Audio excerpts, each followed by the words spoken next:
Yok, savcısı bana diyor ki Allah kalmasın ya.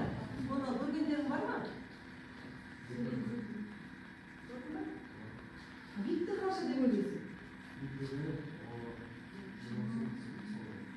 Cuma 8'de kırmızı sayılır. Yaxşı, bunun avtorunu nesine kapalatın?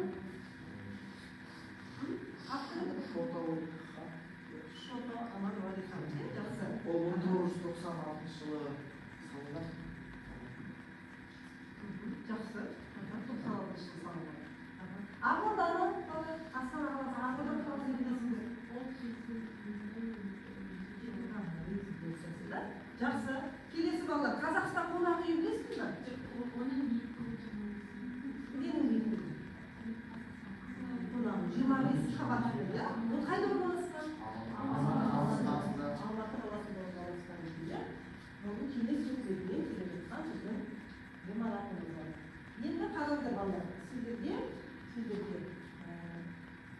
мәтін берілген. Оқудың мәтіні бірінші тапсырма қараңызшы кітаптарында 123 бетте екінші тапсырма мәтінді оқимыз қазір. Мәтінді оқимыз. Мәтін бойынша балаларға сіздерге мен қазір видеодан тыңдалым.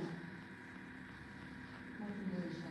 Сендер мәтінді оқи отырып және видеодағы ақпаратты тыңдай отырып екеуі ұқсастығылар екеуі өздеріңе керек деген ақпаратты дәптерлерге түртіп алуға болады.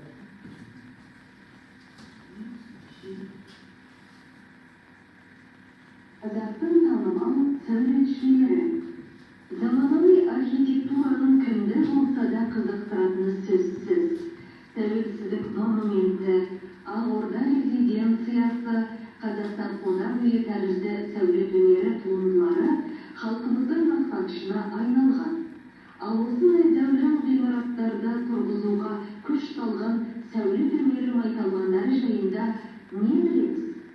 Қазақ сәулет өнерінің танымал тұлғаларының бірнешеуі туралы мәлімет берген керек. Шота Алан Уәлихан, Қазақстан мен шет мемлекеттерге танымал сәулетші, қоғам қайраткері, көптеген ғылыми танымдық еңбектердің авторы. Оның төл туындысы егемен еліміздің елтаңбасы Қазақстанды әлемге танытып келеді. Ақмырза Рүстембеков, Қазақстанның басты символына айналған Астана бәйтерек жобасының жетекшісі әрі идея авторы. Ол Алматы қаласындағы Сеулой сауда орталығының, Алматы мен Бішкек қалаларындағы тұрғын үйлердің авторы. Халықаралық байқауларда бірнеше рет марапатталған.